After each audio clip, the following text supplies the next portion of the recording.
제목이 뭡니까? 제목이 뭡니까 오늘? 좋아. 네, 좋아하세요죠. 좋아하세요. 예, 좋아하세요. 이것은 약자로 쓴 겁니다. 다 쓸 수 없어서 풀로 말씀드리면 하나님이 좋아하는 것을 당신도 좋아하세요. 하나님이 좋아하시는 것을 여러분들도 좋아하십시오. 그런 제목입니다. 좋아하세요.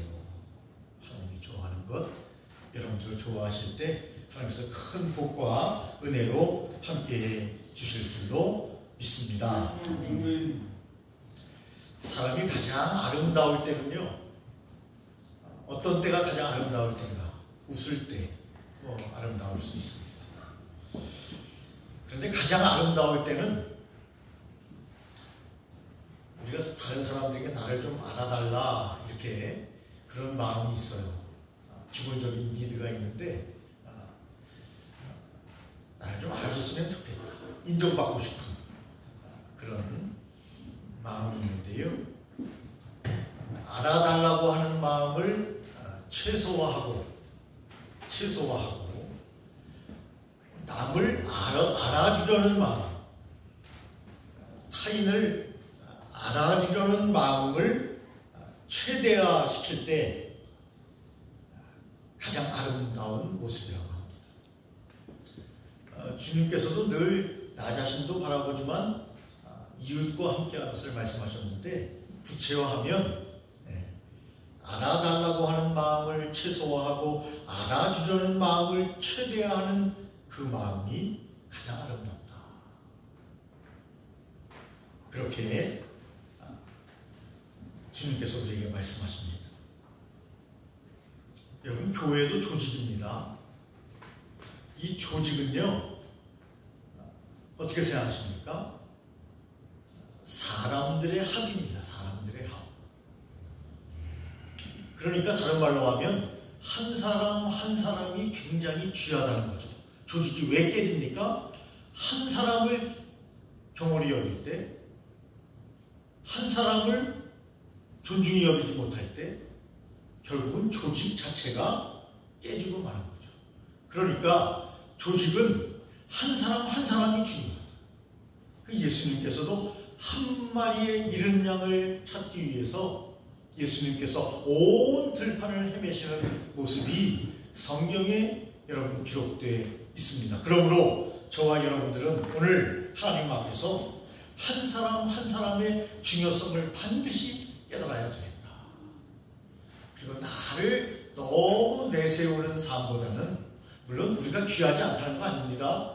우리는 천하보다 귀한 존재입니다. 한 영혼이 천하보다 귀하다, 그렇게 말씀하셨어요. 그러나 우리가 은혜를 받고 하나님의 사람이 되면 너무 나에게 집중하기보다는 나도 사랑하지만 나를 사랑하는 마음을 최소화하고 다른 사람들을 좀 높여주고 존중해주고 사랑해주고 보듬어주는 여러분 그런 삶을 주님께서 말씀하십니다. 그래서 오늘 성경 본문에 보면 구체적으로 주님께서 말씀하십니다.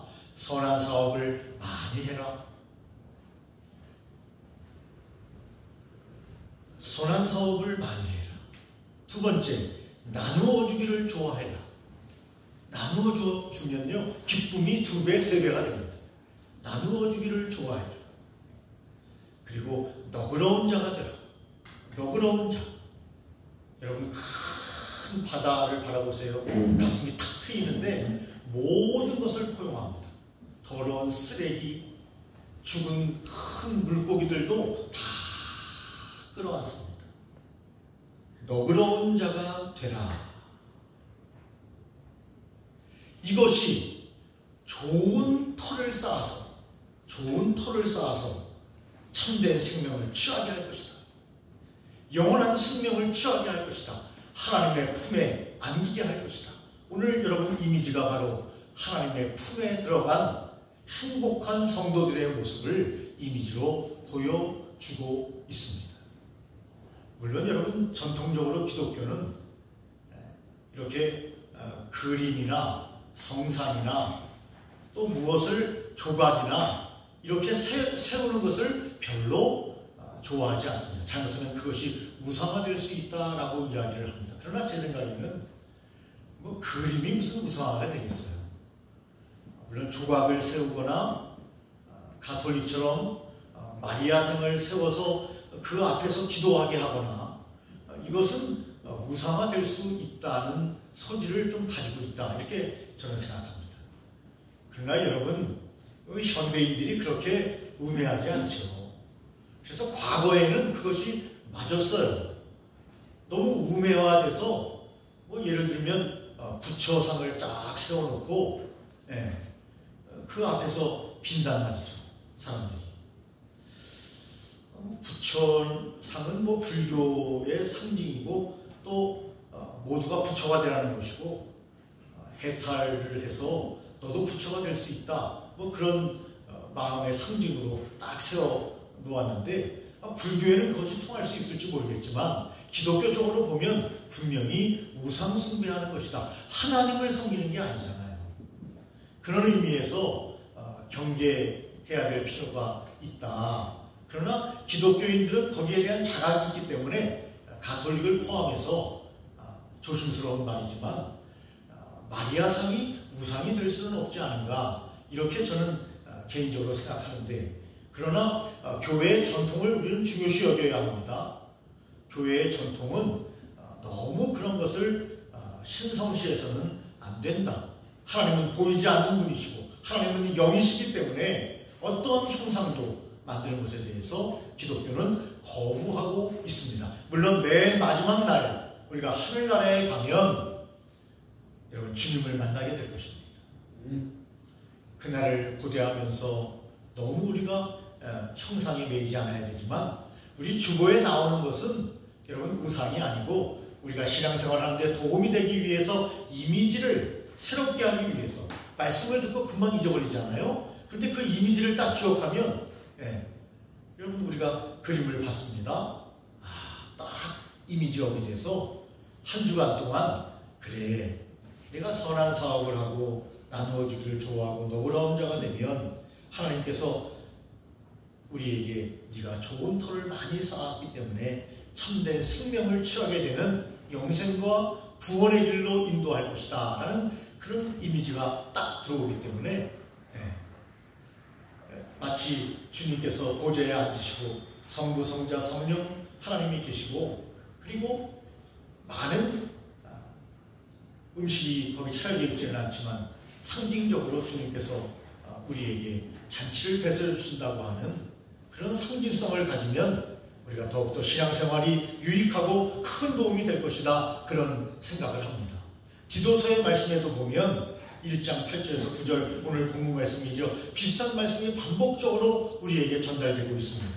오직 나그네를 대접하며 선행을 좋아하며 신중하며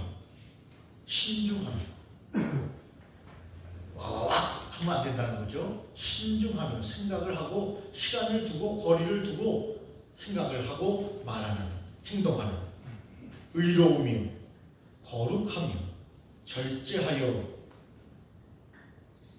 하나님의 말씀, 믿은 말씀의 가르침을 지켜야 한다, 그렇게 말씀하고 있습니다. 그러니까 저와 여러분들의 삶이 오늘 우리 권사님 기도대로 정말 많은 사람들의 본이 되었으면 좋겠다. 그래서 예수 그리스도를 선전하는, 예수 그리스도를 전파하는, 예수 그리스도의 편지가 되는 그런 삶을 살 것을 사도 바울은 우리에게 말씀으로 권고하고 있는 것을 성경을 통하여 보게 됩니다. 좀 더 아름답게 살아라. 그리고 어떤 조직에 들어가든지 한 사람 한 사람을 소중히 여겨라. 그런데 이상하죠? 어떤 조직이든지 가면 마음에 드는 사람이 있고 마음에 별로 들지 않는 사람이 꼭 있어요. 그때 우리가 주님의 마음을 가지고 이 말씀을 기억했으면 좋겠습니다. 나를 사랑하시는 주님은 내 마음에 들지 않는 그분도 사랑하십니다. 그러니까 주님의 마음으로 다가가면 된다. 주님이 나를 사랑했던 그 마음으로 우리도 나아가면 조직을 더 활성화시키고 하나님의 영광을 나타내는 삶을 살아갈 수 있음을 여러분 주님께서 우리에게 말씀하고 계십니다. 여러분, 하나님이 좋다고 여기시는 것은 뭐냐? 하나님은요, 어둠을 싫어하시고 빛을 좋아하십니다. 그리고 주님께서 빛을 창조하시고 보시기에 좋았더라. 빛을 좋아하십니다.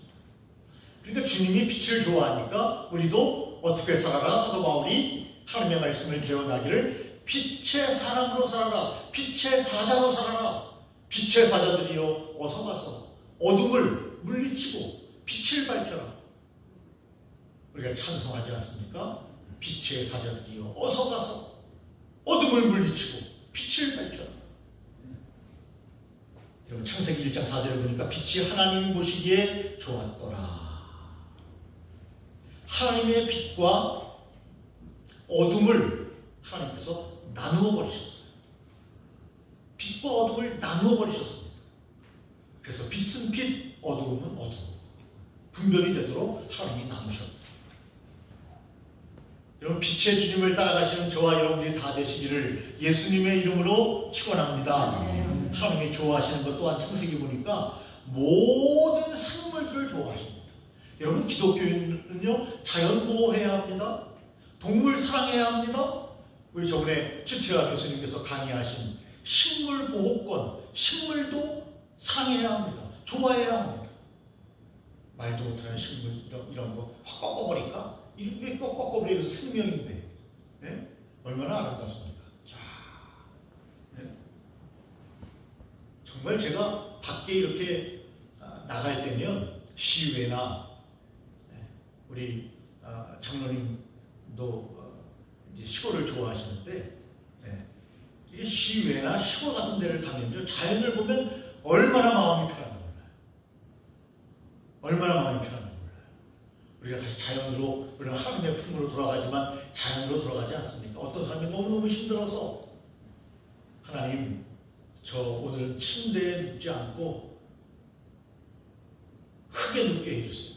그렇게 기도했답니다. 너무너무 힘들어서 하나님, 저는 오늘 침대에 눕기 싫어요. 크게 눕고 싶어요. 그 말은 뭡니까? 하나님, 이제 제가 하나님의 품에 돌아가고 싶습니다. 그런 기도 아니겠습니까? 뭐 온전한 기도라고 생각되지 않습니다. 근데 그분이 얼마나 힘들었으면 그렇게 기도했겠습니까? 크게 눕고 싶습니다. 하나님, 침대에 눕기 싫습니다. 침대에 누우면 다시 내일 아침에 일어나야 되기 때문에 나는 크게 눕고 싶습니다. 우리가 흑인이 흙으로 돌아갈지니라, 그렇게 말씀하셨는데, 여러분, 그러나 우리는 크게 머물지는 않아요. 부활의 주님을 따라 우리는 영원한 생명을 살게 될 것입니다. 오늘 이미지에 있는 것처럼.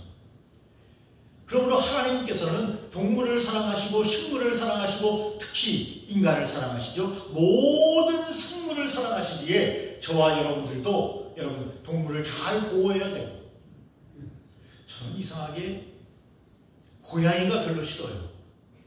특별히 고양이의 어디가 싫으냐? 고양이 눈이 싫어요. 고양이 눈을 보면 어렸을 때부터 시골에서 자랐지 않습니까? 고양이가 확 들어가고 딱 눈을 절 마주치면 몸이 이 소름이 팍 돋아요. 그런 어렸을 때의 생각 때문에 그런 것 같아요. 근데 요즘은 여러분, 길거리에 고양이가 얼마나 많습니까? 제가 많이 사랑해 줍니다. 눈을 안 마주치면서 사랑해 주려고 노력을 하지만 많이 사랑해 줍니다. 뭐 가까다 음식도 이렇게 던져주고. 그런데 음식 던져주는 게 별로 좋은 것은 아니라고 합니다.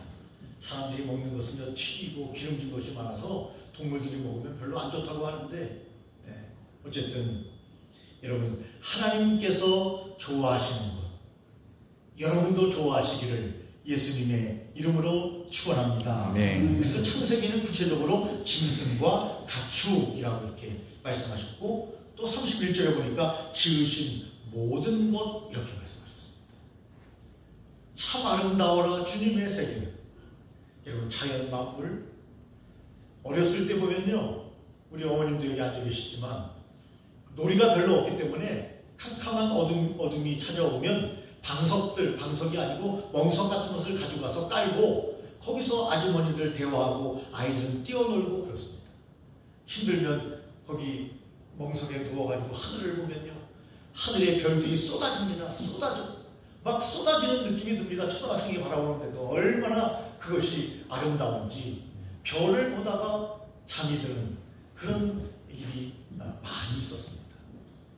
여러분, 지금 공해 때문에 공장이 많이 생기고 하면서 자연이 파괴돼서 잘 별을 볼 수 없지만 강원도까지 정도에만 가면 그래도 몇 개는 볼 수 있어요. 많이는 안 보여도. 여러분, 자연이 사실은 얼마나, 하나님이 창조하신 자연이 얼마나 아름답습니까? 참 아름다워라 주님의 세계는. 주님의 세계가 얼마나 아름답습니까? 주님은 지으신 모든 것을 여러분 좋아하십니다. 우리도 좋아해야 할 것입니다. 그 중에 절정이 바로 에덴 동산이었습니다. 우리가 죄를 짓지 않았다면 우리는 에덴에서 주님과 함께 지금도 살고 있을 것입니다. 죄를 지었기 때문에 쫓겨났습니다. 주님은 우리를 사랑하셔서 성막을 만들어 주시고 피의 제사를 드리게 하면서 우리를 구원할 길에 예표를 하셨습니다. 그리고 주님은 십자가를 지셨고 교회를 만들어 주셨습니다. 완전한 구원의 집, 예수 그리스도를 믿기만 하면, 십자가의 주님을 믿기만 하면, 우리를 구원해 주실 그분을 믿는다고 고백하면 교회, 하나님의 교회를 통하여 영생을 꿈꾸도록, 영원한 삶을 바라보도록 하나님은 교회를 세워주셨습니다. 여러분, 주님이 얼마나 에덴 동산에서 인간을 쫓아낼 때 안타까우셨겠어요. 주님께서 좋아하셨는데, 사랑했는데, 가장 사랑하는 존재가 인간이었는데요. 그래서 하나님의 형상대로 사람을 만들었습니다. 나하고 영원히 함께 살자. 에덴에서 주님은 영원히 하나님은 함께 살기를 원하셨는데 우리의 죄 때문에 우리는 쫓겨나버리고 말았습니다. 여러분, 우리도 마음이 아프지만 주님의 마음이 더더욱 아팠다는 거죠. 아들의 마음도 아프지만 어머니의 마음이, 아버지의 마음이 더 아픈 것처럼 자식이 어머니의 마음, 아버지의 마음을 어떻게 알겠습니까?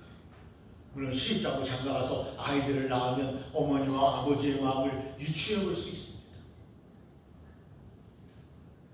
여러분, 그 아버지의 마음, 하나님 아버지의 마음은 얼마나 쓰리고 아프셨을까? 그래서 기독교인들은 늘 회개하며 주님 앞에 나갑니다. 하나님께서는 우리를 사랑하십니다.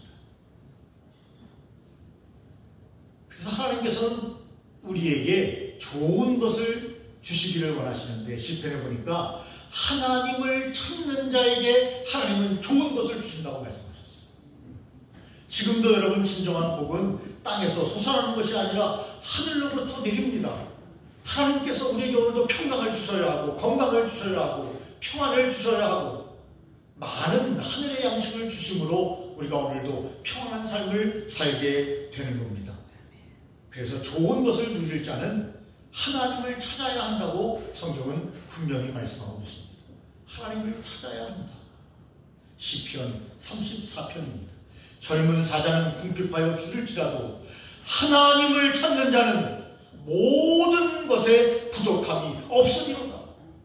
모든 것에 부족함이 없으리로다. 여러분, 젊은 사자가 궁핍합니까? 여러분, 먹을 음식이 얼마나 약국 방식 아닙니까? 강한 자가 약한 짐승들을 잡아 먹습니다. 줄이지 않습니다. 그런데 혹 줄일지라도 여호와를 찾는 자는 모든 것에 부족함이 없다. 하나님을 찾는 자는 모든 것에 부족함이 없다. 하나님께서 함께해 주시기 때문입니다. 우리가 100세 시대를 살아갑니다. 하나님이 함께해 주셔야 합니다. 확실한 것은 하나님이 함께해 주셔야 됩니다. 우리 양준호 목사님이 목회하는 교회에 권동욱 집사님이라고 있어요. 이제 52인가 3인가 됐는데 갑자기 뇌출혈로 쓰러졌습니다. 지지난 주말에. 그래서 식물인간처럼 있다가 감사하게도 성도님들이 함께 기도하고 또 하나님의 손길이 함께해서 이제 의식이 깨어났습니다. 이제 의식이 깨어나서 말도 합니다. 여러분, 52, 3이면 젊은 나이 아닙니까? 근데 왜 뇌출혈로 쓰러집니까? 물론 이 피가 탁 튀어서 막히는 거죠. 여러분, 우리가 피가 돌아가는 것에 대해서 신경을 쓴다고 해서 우리가 할 수 있는 게 뭐가 있어요? 아무것도 없는 거죠. 물론 건강을 지키기 위해서 좋은 음식을 먹어야 합니다. 적절한 운동을 해야 합니다. 건강을 지켜야 나쁜 음식을 먹지 않도록 노력해야 합니다. 그런데 여러분, 우리가 아무리 신령한 사람이라도 여러분, 우리 몸속에 돌아가는 이런 피의 흐름을 우리가 원활하게 할 수 있습니까? 아무도 못합니다. 아무리 의학 박사라도 못합니다. 진단을 할 수 있는 거죠. 그 진단도 사전 진단을 미리 받아야만 대처를 할 수 있는 거죠.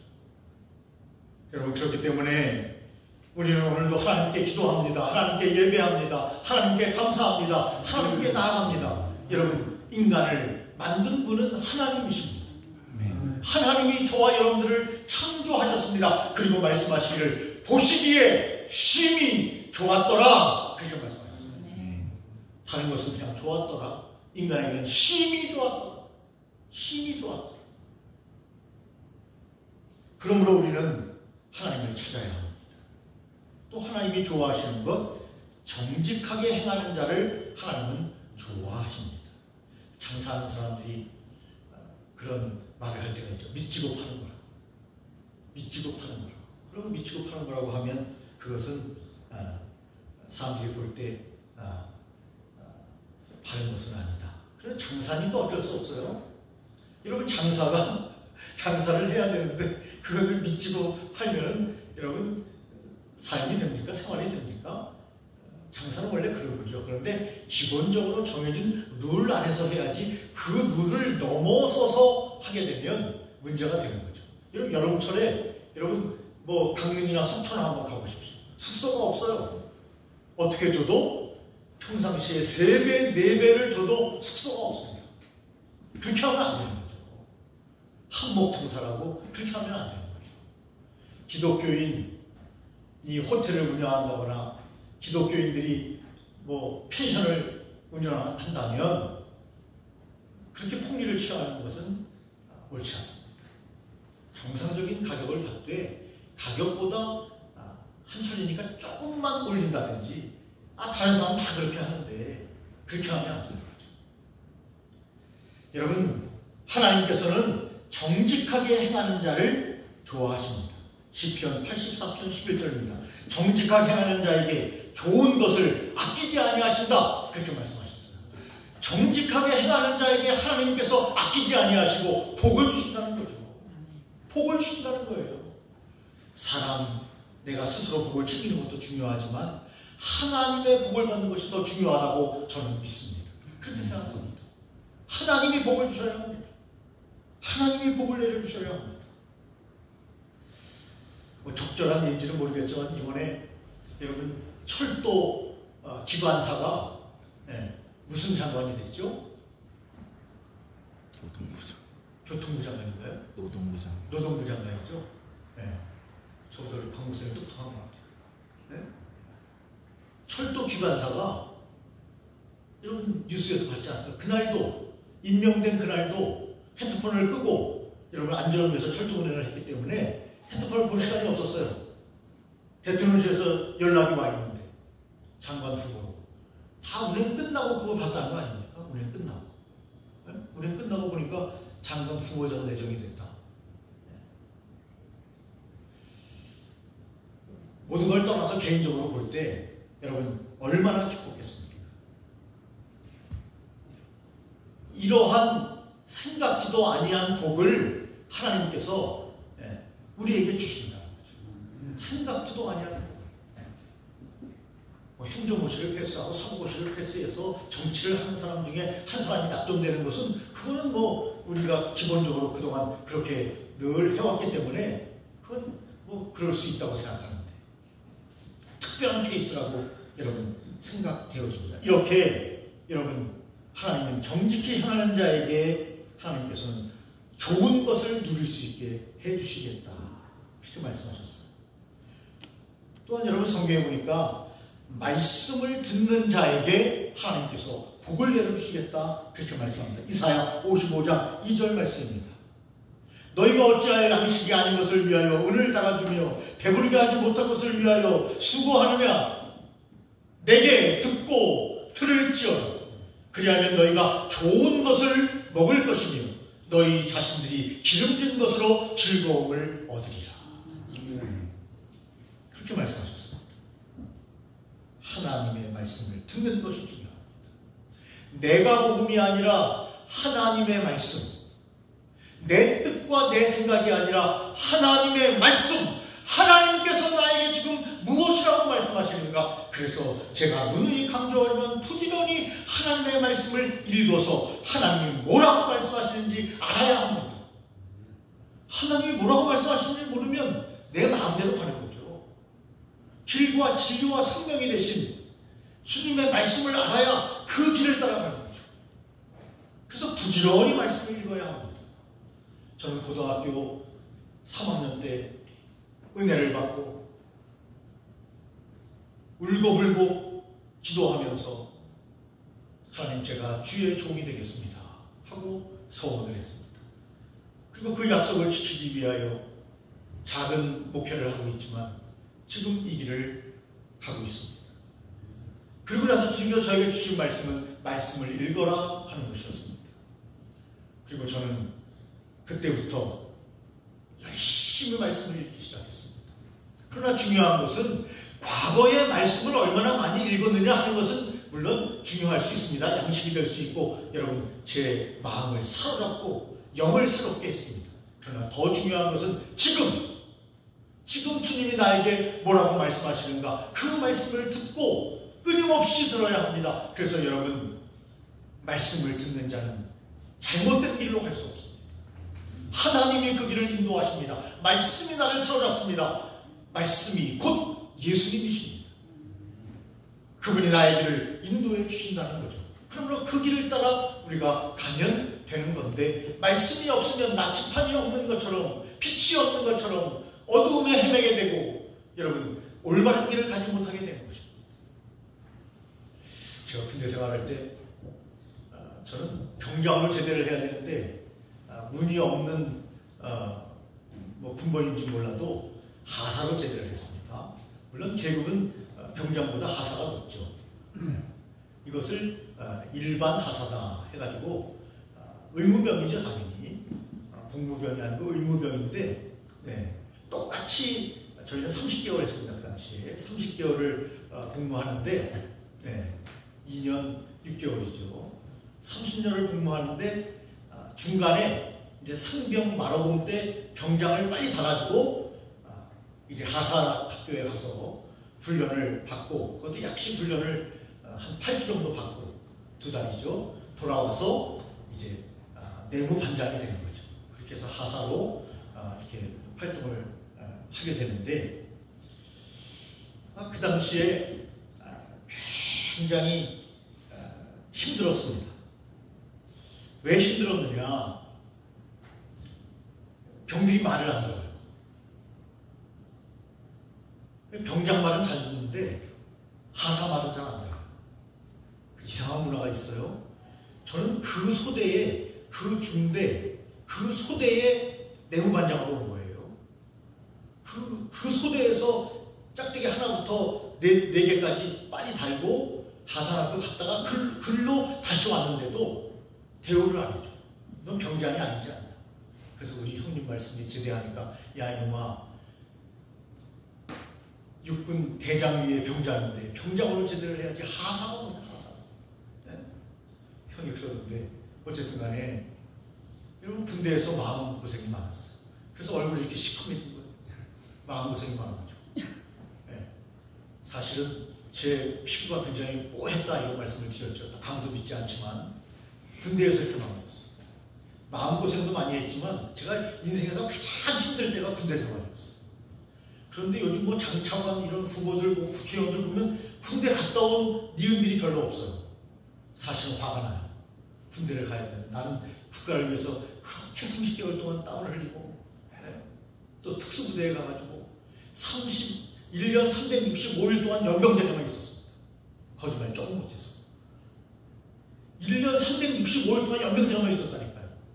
우리는 예비사단이라서요, 급속 대학교에서 특공무술, 태권도, 그 다음에 그때는 노태우 그때 정권이라서 충정훈련, 대모치나 훈련이죠.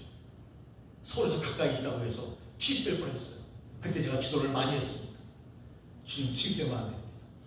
주님께서 응답하셔가지고 완전무장 다 하고 기다리라고 해서 대기하고 있는데 3시간 만에 해제가 됐습니다. 그래서 저희가 안 나갔습니다. 만약에 그때 출동하라고 했으면 서울 시내에 와서 대학생들 대모 진압을 했습니다.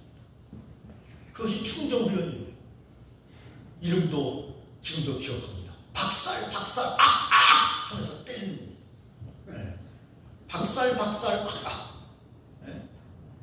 처음에 몽둥이로 때리다가 나중에는 여러분 칼을 낍니다. 총에다가 딱 하고 찌르는 훈련을 합니다. 끊임없이 합니다.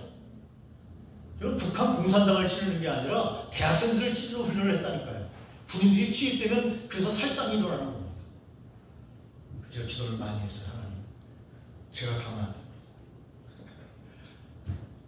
어쨌든 여러분 인생을 살아가면서 여러분 그런데 저는 그때마다 말씀을 기억했습니다. 저는 군대를 갈 때 성경책을 가지고 갔습니다. 성경책은 빼앗지 않더라고요.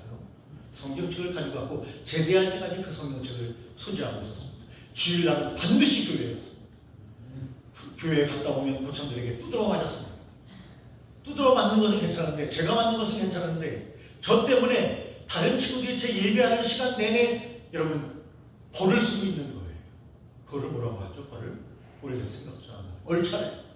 얼차례를 시켜가지고 제가 들어오는데 다 대가리가 가고 있는 거예요. 땀을 뻘뻘 흘리면서. 너 때문에 우리 소대 전원이 얼차례를 받았다는 거예요. 얼마나 미안합니까? 그래서 얼굴이 시커매지는 거예요.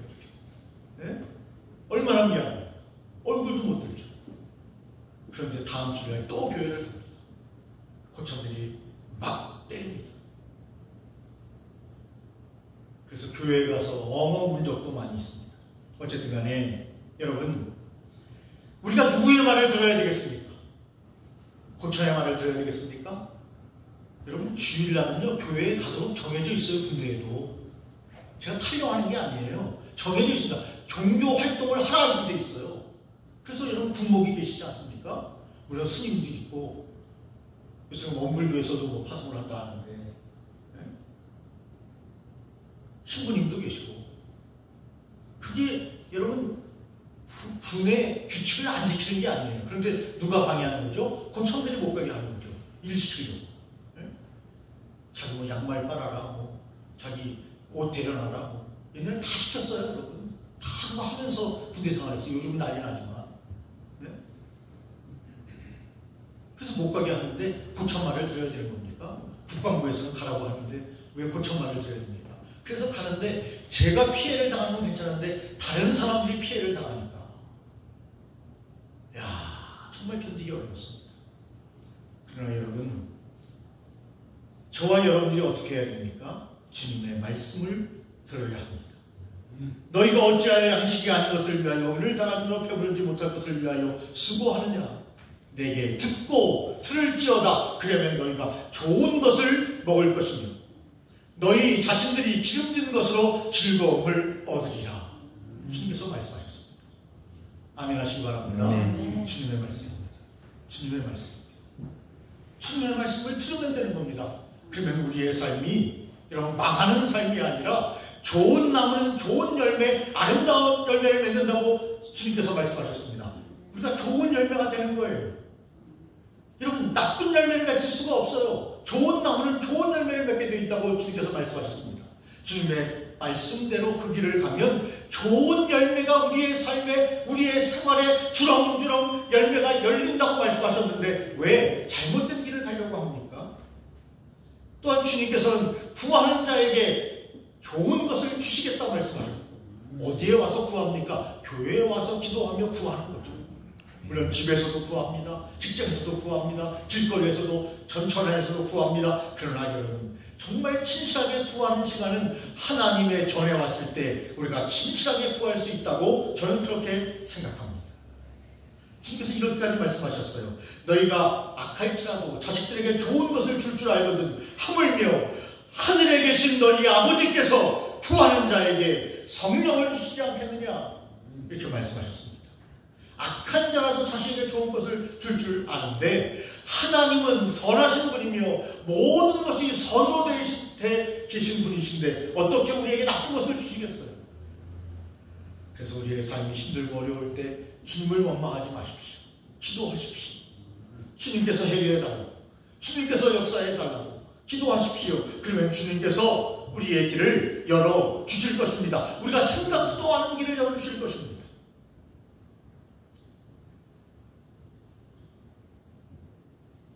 마지막으로 범사에 좋은 것을 취하라고 말씀하셨습니다. 범사에 헤아려 좋은 것을 취하고, 어떤 것을 취할 것이냐, 선택은 반드시 우리가 해야 합니다. 많은 길이 있으면요 더 복잡해집니다. 여러분, 주님의 말씀을 듣고 주님께서 원하시는, 말씀드린 것처럼 하나님이 좋아하는 것을 당신도 좋아하시기를 바랍니다. 하나님이 좋아하는 것을 여러분도 좋아하시기를 바랍니다. 저도 하나님이 좋아하는 것을 저도 좋아하도록 주님 앞에 기도하며 나가겠습니다.